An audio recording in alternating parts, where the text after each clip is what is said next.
there's a story with this tool, and this is the Mafell PSS 3000. Now, the 3000 indicates the millimeter length, and the new one is the PSS 3100, and they added 100 millimeters for the same reason that you want track saw tracks to hang over the edge or whatever.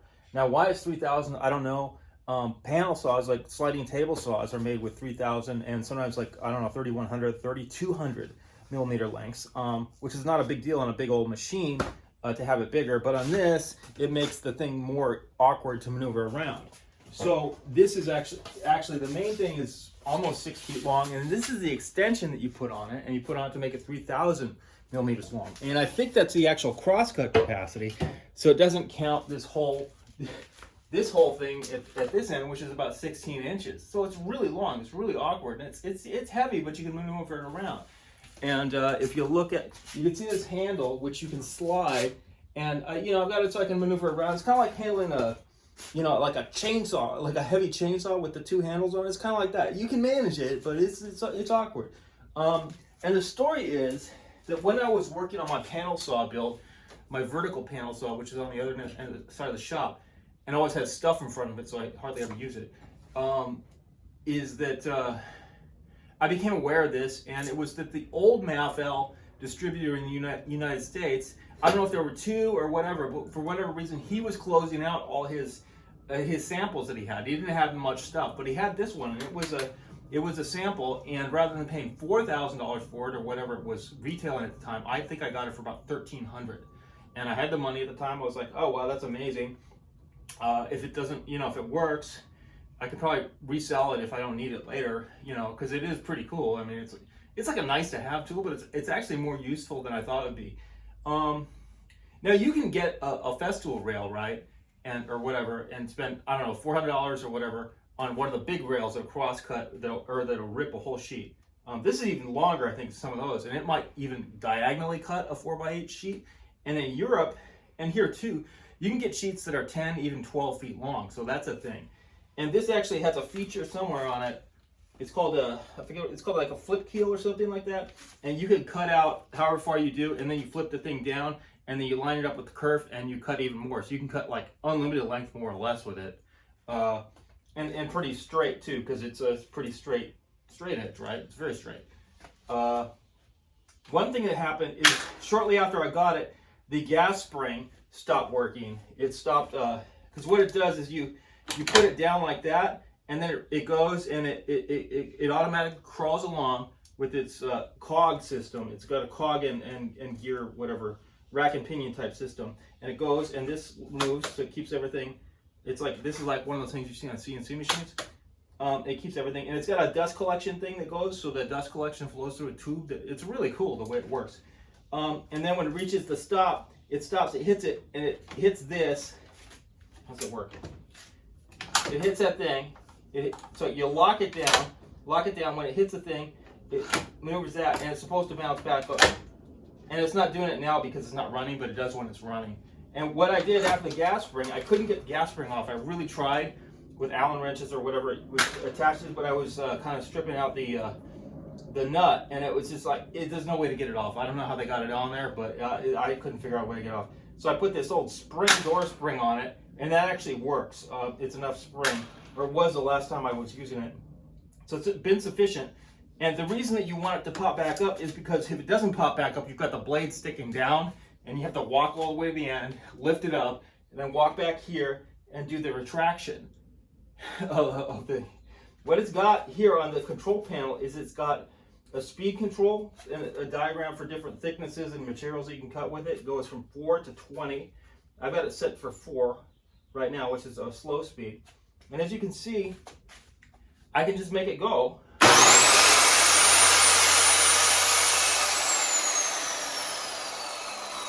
You know, and then it pops back up, and I just call it back home like that, and it just comes right back home. It's very cool. And you don't have to lean over your plywood. You don't have to mess around with clamps like you do with a Festool saw, right? So that's cool if you're doing a lot of it. I use it for straight lining, like, you know, 8 and 10 foot hardwood boards before I put them on my joiner. That's great. And I use it for things that would be easier if I had more space in my shop. I've got about 400 square feet, a little more, 420, 440. And it's just super cramped in here with all the equipment I have, and there's lumber storage and maneuvering things around. Since I'm in Southern California, I can often take stuff outside in like the driveway and do that, which is cool. And so I can take this out there and do that. It's got about a 15-foot cord. It's got dust collection, so I just hook a dust collector up to it. It runs at 220 volts, which is another reason probably nobody bought it, because they were like, oh, it's not 220, it's not 110 volts, I can't take it on a job site. So, well, I was like, well, I can put up with it. I'm just going to use it in the shop. And if I want to use it elsewhere, I don't know. I could figure something else out if I need to rip on a job site where I only have 110. So I bought it, and I've been very pleased with it. I think it's really awesome, and I use it more than I thought I would. So, but I figured that after I finished my panel saw, that maybe I would sell it or something like that. But it turned out I liked it so much that I think I'm going to keep it. The panel saw, it's a vertical panel saw, and the one thing I didn't think about the vertical panel saw really too much is an awesome panel saw. It's like a European style street style saw. I conceived and built for, I put I don't know, around $1,000 into building it. It's all made of aluminum extrusions and everything. It's really cool. You should check out the video. And maybe I'll make another one someday on it. But the thing about the panel saw is it works great for cross cutting. You know, I can cross cut like a back for, like, say you have a bookshelf and it's 44 inches wide and it's almost 8 feet tall. You got to cross cut the ends of that. It's a pain, you know, to get it square and whatever dimensions you need. It's just a dumb 1/4 inch back for a big old cabinet, but it's a pain in the butt to get it right, you know. And it's like, it's a lot to put on your table saw or whatever. With the panel saw, it's really quick to just do it, and it's done. It takes a few seconds. You know, you don't have to set up track saws or anything like that. But the thing is, when you rip on the panel saw, when you turn it sideways so you can rip, your kerf pinches because of the weight. So that's the thing, is you want to rip when you're on the horizontal, right, on a table saw. But when you're cross cutting a 4x8 sheet or sheet of plywood, whatever, then that gravity of the panel saw helps you actually. So you get two different orientations. And I actually had a old jig that was that. It was a very expensive, I got it used. I got it for like $100 or something like that. But it was this thing called was it Bradbury Industry Panel King? That's what it had. I had a Panel King panel saw that was really just bitching. But I sold that when I built my panel saw, because I was like, this will be better. But I got a lot of ideas from working with the Panel King, because it was very precise and it could do chip out free cuts. It could do really low chip out free cuts, which you can't do with the regular safety speed cut style panel saw of the type that you get at a lumber yard. You know, that you've seen what they do. I mean, often they're not set up very square anyway, and they make the edges look terrible because they're not designed for cabinet making. They're designed for breaking up rough plywood. That's all they do. For cabinet making, you need a saw where the saw plate travels in and out on a third set of bearings and rides on the work, just like the Festool chip resistant strip. That's the idea, right? It prevents chipping. Now this has it's a Mafell, so it has a little Mafell feature where it does a little offset, makes a little shelf for doing melamine, but I've never used it. It's supposed to work. It's supposed to offset it by just a tiny bit, like 0.1 millimeter. That's what it's supposed to do. And Peter, what's his name, of 10-Minute Workshop did a video where he tested the Mafell, the regular track saw, and he found that I think his sample had more offset than it was supposed to have, and it messed up his edge banding attempts. But other people who've had those saws have said that they're right on. So it might have been a quality production error on the Mafell. But in any case, since I got this one, it's a closeout, as a sample, I couldn't have returned it anyway if that wasn't right, and I've never used it anyway. So someday maybe I'll try it and see if it works right.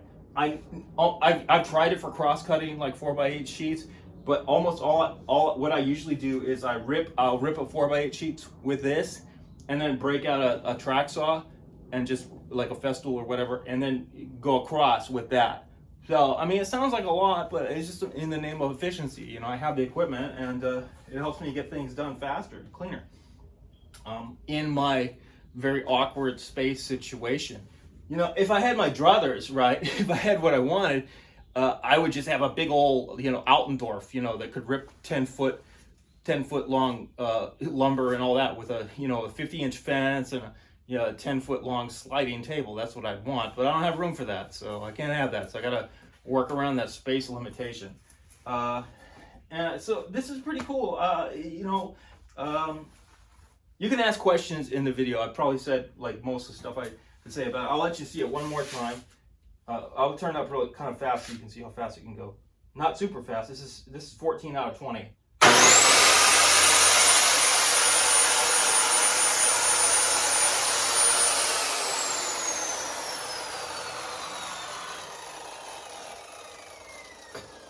All right, thanks for watching. Feel free to ask questions.